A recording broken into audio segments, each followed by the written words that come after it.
Hi friends, welcome to our channel cricket సమయం. ఈరోజు మనము సిఎస్కే వర్సెస్ ఎస్ఆర్హెచ్ మ్యాచ్లో ఎస్ఆర్హెచ్ ప్లేయింగ్ 11 ఎలా ఉండబోతుంది, అలాగే ప్యాట్ కమిన్స్ తన ఫిట్నెస్ను నిరూపించుకొని ఎస్ఆర్హెచ్లోకి రాబోతున్నాడా అనేవి క్లియర్గా ఈ వీడియోలో చూద్దాం ఫ్రెండ్స్. ముందుగా సిఎస్కే టీం గురించి మాట్లాడుకున్నప్పుడు ఆ టీంలో మొదట్లోనే నాథన్ ఎల్లిస్ రూల్డ్ అవుట్ అయిపోయాడు. ప్రస్తుతం ఖలీల్ అహ్మద్ కూడా రూల్డ్ అవుట్ అయిపోయాడు. ఇక ఎంఎస్ ధోని అయితే ఎస్ఆర్హెచ్తో మ్యాచ్లో అయితే అవైలబుల్గా ఉండడని తెలుస్తున్నది. ఇక సిఎస్కేలో ఉన్న మరో ప్రాబ్లం ఏంటంటే సిఎస్కే ఫ్యాన్స్ వారి కెప్టెన్ రుతురాజ్ గైక్వాడ్ 1 డౌన్లో వస్తే బాగుంటుందని ఆశిస్తున్నారు. ఏం జరుగుతుందనేది మ్యాచ్ వరకు వెయిట్ చేయాల్సిందే. ఇక ఎస్ఆర్హెచ్ విషయానికి వస్తే మ్యాచ్ హైదరాబాద్లోనే జరుగుతుంది కాబట్టి ఎస్ఆర్హెచ్ టీం దాదాపు అదే టీంతో బరిలోకి దిగే అవకాశాలున్నాయి. ఒకే ఒక చేంజ్ అయ్యే అవకాశం కనిపిస్తున్నప్పటికీ ఈ మ్యాచ్ వరకైతే ఆ చేంజ్ చేయకపోవచ్చు. అదేంటంటే హర్ష దుబేకి బదులుగా ఒక స్పిన్నర్ లేదా ఫాస్ట్ బౌలర్ను తీసుకోవడం. ఎందుకంటే ఈ మధ్య హర్ష దుబే నుంచి అంత గొప్ప బౌలింగ్ ప్రదర్శన ఏమీ రావట్లేదు. కానీ తనకు బదులుగా జీషన్ అన్సారీ లేదా హర్షల్ పటేళ్లను తీసుకోవాలనుకున్న వాళ్ళతోనూ ఇదే రకమైన పరిస్థితి ఉండే అవకాశాలు ఉన్నాయి కాబట్టి వాళ్ళు ఇంకా ఎక్కువ పరుగులు ఇచ్చే అవకాశాలు కూడా ఉంటాయి కాబట్టి ఇక ఈ మధ్య ఎస్ఆర్హెచ్ టీంలోకి వచ్చిన దిల్షాన్ మధుశంకాను కూడా తీసుకునే అవకాశం ఉన్నప్పటికీ సరైన ప్రాక్టీస్ లేనందువల్ల తనను కూడా బెంచ్కే పరిమితమయ్యే అవకాశం ఉన్నది. సో ఈ మ్యాచ్ వరకైతే హర్ష దుబేనే తీసుకునే అవకాశాలు ఉన్నాయి. ఒకవేళ రాబోయే 2 మ్యాచ్ల్లో కూడా తన నుంచి మంచి ప్రదర్శన రాకపోతే ఎలాగూ ప్యాట్ కమిన్స్ టీంలోకి వస్తాడు కాబట్టి హర్ష దుబేని తొలగించేసి ప్యాట్ కమిన్స్ను ప్లేయింగ్ 11లోకి తీసుకుంటారు. ఇక లియం లివింగ్స్టోన్ దించాలనుకున్న 2-3 రకాల ప్రాబ్లమ్స్ వచ్చేలా ఉన్నాయి. అవేంటంటే మొదటి ప్రాబ్లం ఏంటంటే తన ఫామ్ మొదటి నుంచి అంటే ఐపీఎల్ ప్రాక్టీస్ సెషన్ మ్యాచెస్ నుంచి చూసినప్పుడు అంత గొప్పగా ఫామ్లో లేడు. ఒకే ఒక మ్యాచ్లో ఆడే అవకాశం ఇచ్చినప్పటికీ తనను తాను నిరూపించుకోలేకపోయాడు.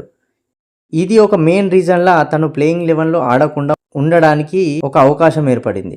ఇక సెకండ్ ప్రాబ్లం వచ్చేసి ఫారిన్ ప్లేయర్ అవ్వడం.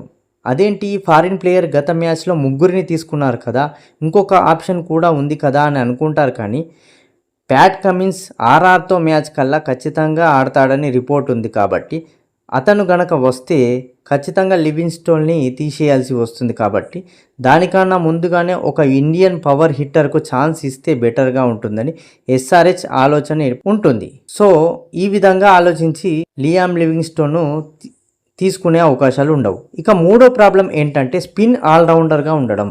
ఆల్రెడీ 2 స్పిన్నర్లు ఉన్నారు, అందులోనూ పవర్ హిట్టర్స్గా సలీల్ అరోరా, అనికేత్ వర్మ చివర్లో బాగానే హిట్టింగ్ చేస్తున్నారు కాబట్టి లివింగ్స్టోన్ అవసరం ఎస్ఆర్హెచ్కు లేకుండా పోయింది. ఈ విధంగా 3 పాసిబుల్ రీజన్స్తో లియామ్ లివింగ్స్టోన్ ప్లేయింగ్ 11లో ఎస్ఆర్హెచ్ టీం తీసుకోలేకపోతుంది. ఇక నెక్స్ట్ విషయం వచ్చేసి ప్యాట్ కమిన్స్ ఎస్ఆర్హెచ్లోకి రాబోతున్నాడా అంటే నిజమనే తెలుస్తుంది. ఇక మ్యాటర్ ఏంటంటే ప్యాట్ కమిన్స్ తన ఫిట్నెస్ను నిరూపించుకొని సిఎస్కే మ్యాచ్ సమయానికల్లా ఎస్ఆర్హెచ్లో జాయిన్ అవుతాడు. కానీ రాజస్థాన్ రాయల్స్తో జరిగే మ్యాచ్ కల్లా ఆడే అవకాశాలున్నాయి. ఎందుకంటే తనకు ఇన్ని రోజులు రెస్టే ఉంది కాబట్టి బౌలింగ్ పరంగా అయినా ఇండియన్ పిచ్చెస్ పరంగా అయినా తనకు ప్రాక్టీస్ అవసరం. సో ఒక 1 వీక్ అయినా తను ఫుల్గా బౌలింగ్ ప్రాక్టీస్ చేసి బౌలింగ్ పైన పూర్తి పట్టు సాధించి ఆర్ఆర్తో మ్యాచ్ కల్లా అవైలబుల్గా ఉంటాడని తెలుస్తుంది. ఇక ఎస్ఆర్హెచ్ టీంలో ఇప్పటికీ ముఖ్యంగా ఉన్న లోపం ఏంటంటే ఓపెనింగ్ పేర్. ఎస్ఆర్హెచ్ టీంలోని ఓపెనింగ్ పేర్ ఐపీఎల్లోనే నెంబర్ 1 ఓపెనింగ్ పేర్. బట్ నిలకడలేమితో బాధపడుతున్నారు. అభిషేక్ శర్మ ఒక మ్యాచ్ ఆడితే మిగతా 2-3 మ్యాచ్ల్లో ఫ్లాప్ అవుతున్నాడు. ట్రావిస్ హెడ్ అయితే ఇంతకు ముందులా వేగంగా ఆడకుండా ఆచితూచి బ్యాటింగ్ చేయడం వల్ల తన టెక్నిక్లో పర్ఫెక్షన్ కనబడట్లేదు. దీన్ని కరెక్షన్ చేసుకుంటే టాప్ ఓపెనింగ్ పేర్గా ఎస్ఆర్హెచ్ నిలుస్తుంది. ఇక నెక్స్ట్ హెన్రిచ్ క్లాసెన్ వచ్చేసి ప్రతి మ్యాచ్లోనూ బాగానే రాణిస్తున్నప్పటికీ అంత వేగంగా ఆడలేకపోతున్నాడు. దానివల్ల మిడిల్ ఓవర్లలో స్లో ఓవర్ రేట్ ఉంటుంది.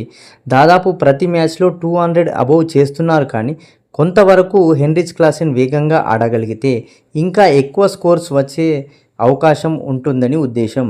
ఇక నితీష్ కుమార్ రెడ్డి వచ్చేసి ప్రతి అవకాశాన్ని సద్వినియోగం చేసుకొని ఈసారి ఐపీఎల్లో అద్భుతంగా రాణిస్తున్నాడని చెప్పవచ్చు. బౌలింగ్, బ్యాటింగ్ అండ్ ఫీల్డింగ్ ప్రతి ఒక్క డిపార్ట్మెంట్లో తనదైన ముద్ర వేస్తూ ఒక గొప్ప ఆల్రౌండర్గా నిరూపించుకుంటున్నాడు.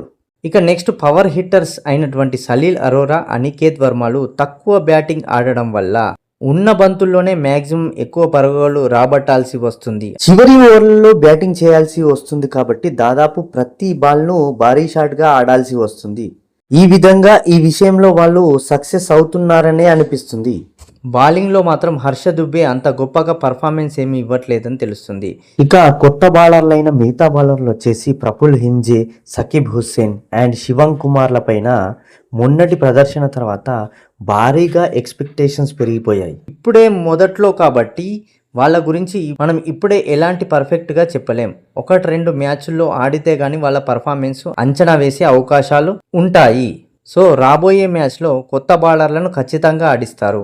ఇక ఫైనల్గా నిన్ననే ఆస్ట్రేలియన్ బౌలర్ జాక్ ఎడ్వర్డ్స్కు రిప్లేస్మెంట్గా వచ్చినటువంటి డేవిడ్ పెయిన్కు కూడా యాంకిల్ ఇంజరీ ద్వారా టోటల్ ఐపీఎల్కే రూల్డ్ అవుట్ అయిపోయాడని తెలుస్తున్నది.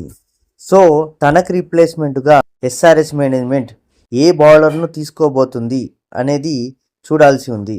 హర్షల్ పటేల్, జయదేవ్ ఉన్నత్కల్ అయితే సిఎస్కేతో జరిగే మ్యాచ్ వరకు అయితే 100% ఆడే అవకాశం లేదని మాత్రం తెలుస్తున్నది.